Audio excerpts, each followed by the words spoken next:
Hey, welcome back to another episode of Let's Play Dead in Vinland, the super secret edition. Yes, seasonal retirement is in full swing, and yet I find myself with a full household for some reason. The little ones are not in school today, and ergo, this recording will have a much more subdued feeling to it. But that shouldn't be an issue because I think most of us are, most of the time rather, going to be spent, oh yes, slaughtering sheep, that's right. You need to take care of the sheep first though, right? Yes, take their milk, rob them of their warm, sustaining, sustenance-filled milk, and then we'll butcher them. If memory serves, we have enough meals where we don't need... Wait, what? And so meaty, the meaty sheep. We have enough food? No, we don't. No, we do. I think we do. Do we? No, we've only got 3 meals. Okay. So, yeah, no, wait a minute. Yeah, that'll work. She'll take care of their milk, rob them of their sustaining milk, and then butcher them, and then cook them. That's how cooking works, right? You guys are in there. You're finishing that because Yagoob is over here. Yeah, this all makes perfect sense. Let's just breeze through some of these easier, smaller, more meaningless things here. Courage. Tomo's our courageous one. You approach a pool with red shimmering lights on the water surface. A lot of salt crystals are clustered on the rim of the cavity. Get in the water. You dip 1 foot into the water to test it. You feel some resistance and a soft burning feeling on your skin. That's odd. You still decide to risk sitting in the water. Try is the key word. You end up tumbling backwards. You float on your back. You try to swim, but you just tread water. It's actually pretty fun. Whatever you do, just float. You're having a blast. At some point, you decide to get out of the water. It's a bit of a hassle because of the water resistance, but it was worth the trouble. Okay, let's check out the blue shimmers. Intelligence.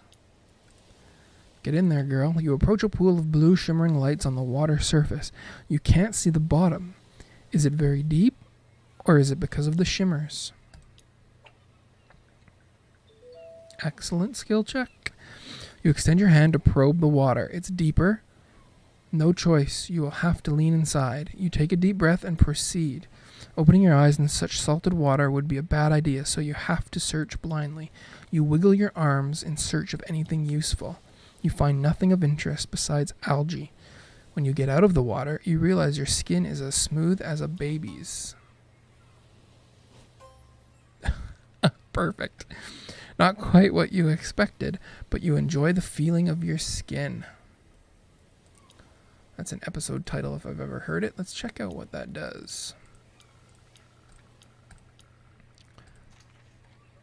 Smooth skin. Smooth skin. Charisma. She's already maxed on charisma. More constitution. Let's send this guy in. I don't want to send a core family member because I'm a big chicken. You approach a pool with green shimmering lights on the water surface. It is big enough for you to sit down inside. Excellent. You get 1 foot into the water to test it. It's rather cool, but it feels good. Satisfied, you decide to enter the water pool. You sit in the natural cavity. Your muscles relax. Under the effect of the minerals in the seawater, you close your eyes and enjoy the sensation. You get out of the water when your skin starts to crease. You feel refreshed. Okay, that was a lot of interactions for nothing. Do we want to tackle this? You see a big, heavily guarded cave entrance. The guards seems to be bored as hell. Okay. I'd like to buff people if we were going to do that.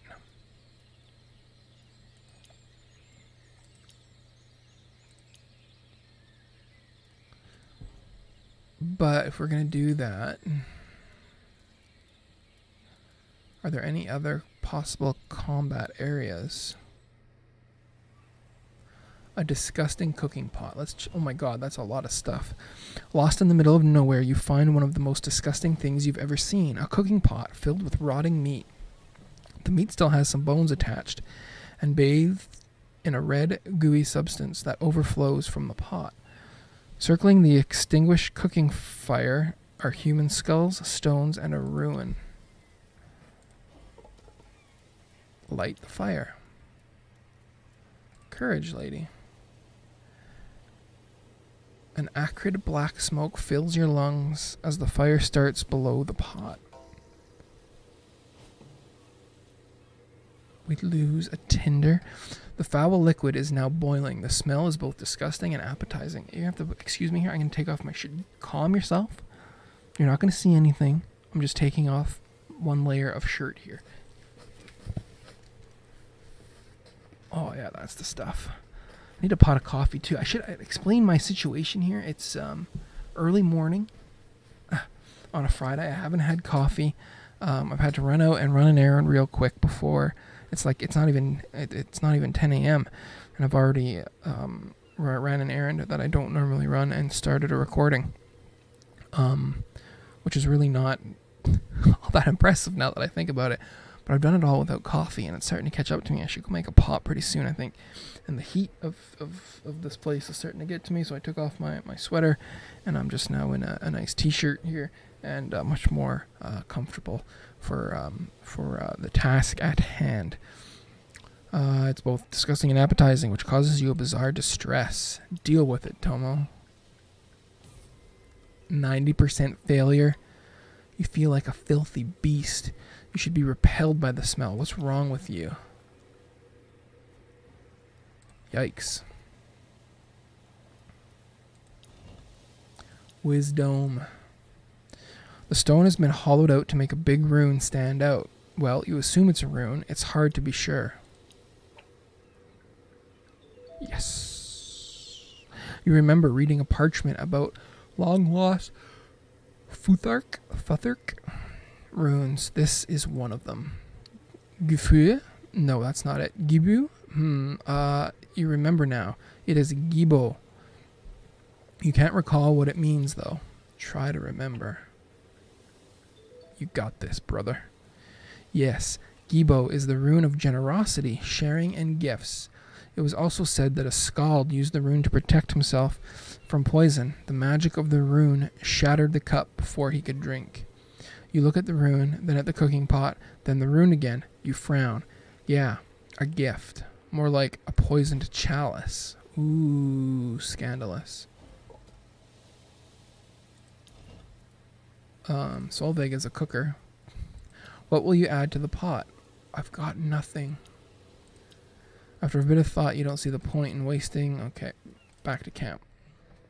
Oh, let's do this and we'll have a little story recap here. But where is everything? Well, these videos have been coming out pretty consistently, so the storytelling is like all caught up, right?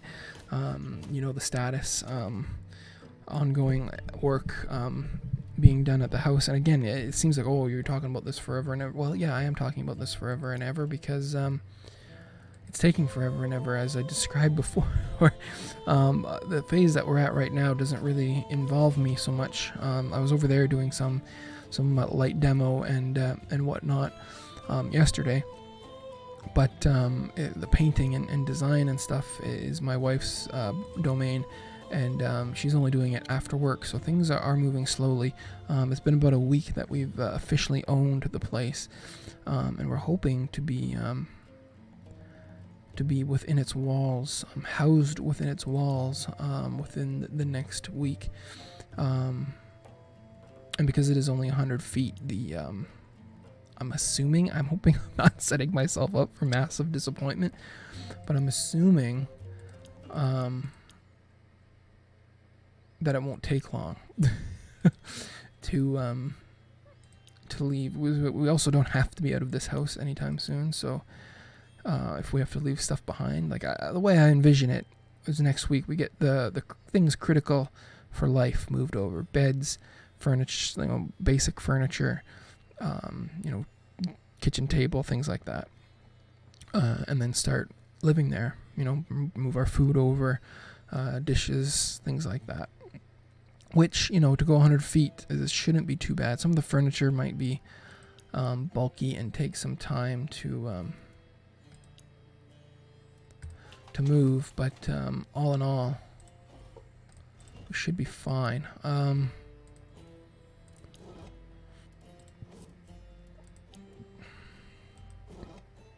So yeah, things, I feel like they're dragging. Like, it wasn't so bad over the last weekend. I wasn't too concerned about it. Coming through the earlier part of this week, I'm starting to think, we should be moving a little bit quick. We should be progressing a little bit quicker. But realistically, I don't know how big an issue it is. I guess time will tell. I will keep everybody posted once the move actually starts. That'll be the so long. That'll be the why do I take so much pleasure in that? It's not pleasure in that. It's pleasure in the irony that I didn't want to hurt the little raccoons here, but I'm just quite content to slaughter my helpless sheep. Yeah, once we actually move and start installing personal fixtures in the new place, then I will feel much more accomplished, I guess is the word. How are we doing on the mines, Tomo? What is the 72%? That's right. Not so hot, not too bad. Lots of people in the shelter. Still got 3 days away from tribute. Wouldn't that suck if one of the tributes was bones? I can't imagine that would be the case, but I guess it's possible. I would just feel horrible about that.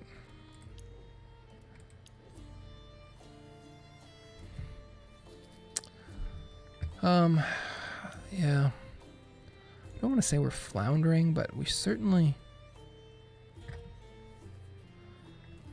aren't progressing rapidly, which is fine. As long as we have a goal in mind, an endpoint in mind, which we do.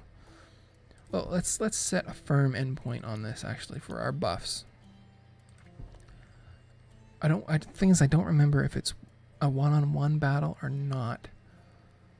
I seem to remember in a video a long time ago being very impressed with Bloodwed as a fighter, and having kind of missed out on her stuff. She got a ton of health, decent AP, decent initiative.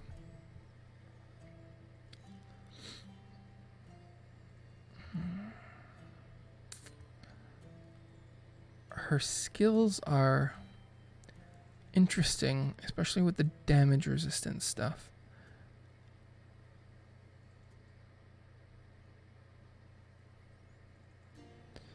Turtle Strike is an interesting one because it does damage and then also buffs her. She can't be crit either.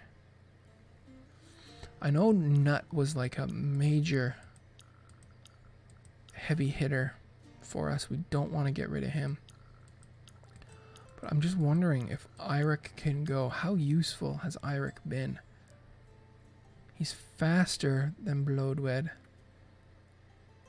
I know, and in the bull charge, we were having good results with the double bull charge.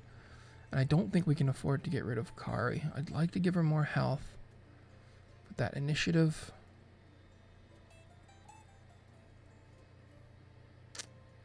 Huh.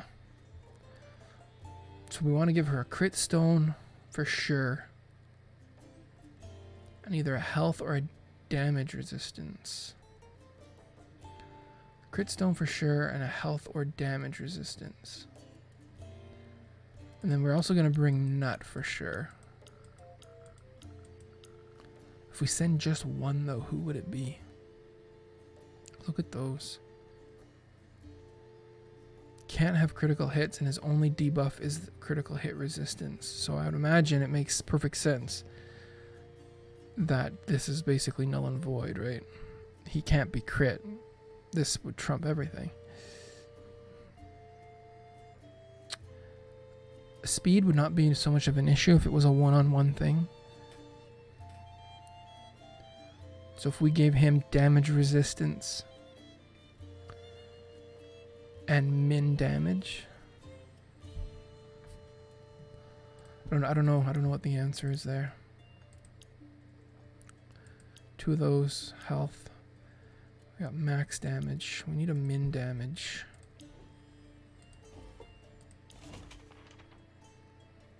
Min damage.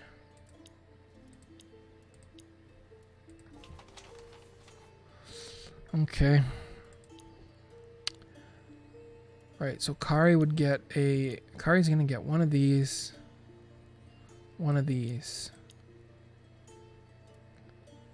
That leaves another damage resistance for Eirik or Bloodwed.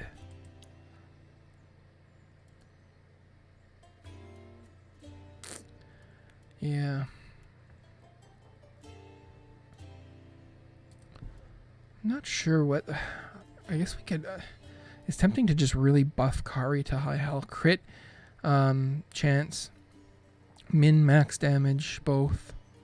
And then also her damage resist. Make her a powerhouse. Give everybody else... even accuracy would be an interesting one for her. Really land those crits that pay the bills, you know? And that's what we're going to do. Once we have the set of buffs that we want, we're going to try this well-guarded cave and then take on this combat against the ponytailed gentleman. A bush full of pink fruit. They seem ripe for the picking. You spot several pieces of fruit already plucked by animals. Gather the fruit. We'll send our harvester. Sure. No, we'll send Kari.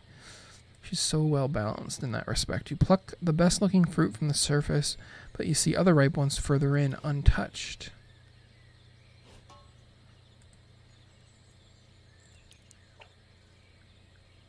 Okay. Put your hand further in the bush to grab the best looking fruit. You take a handful, but scratch your skin on brambles. Well, we got 5 more fruit. That's fine. Oh, cola nuts.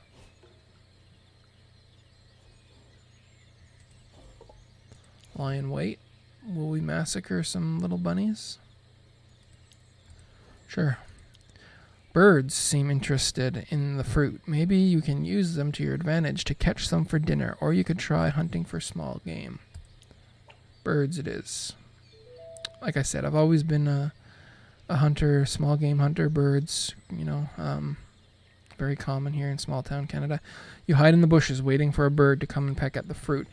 A beautiful bird lands on the bush. You take aim and ground. It falls dead on the ground, still a fruit in its beak. So we got fruit and a bird. 5 meat out of a bird. A beautiful bird.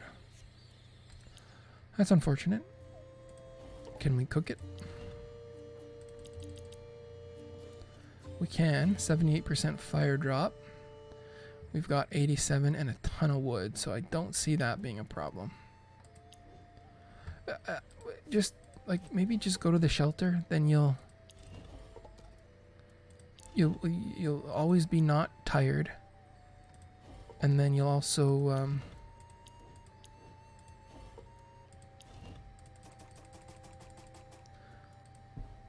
I don't think they'll heal their sickness and stuff, though, or their broken bones and injuries won't go, but we can have them non-fatigued. Oh, you know what else we could have done? We could have fed some of that food to Valor. Never thought of that. That's my mistake, obviously. My mistake.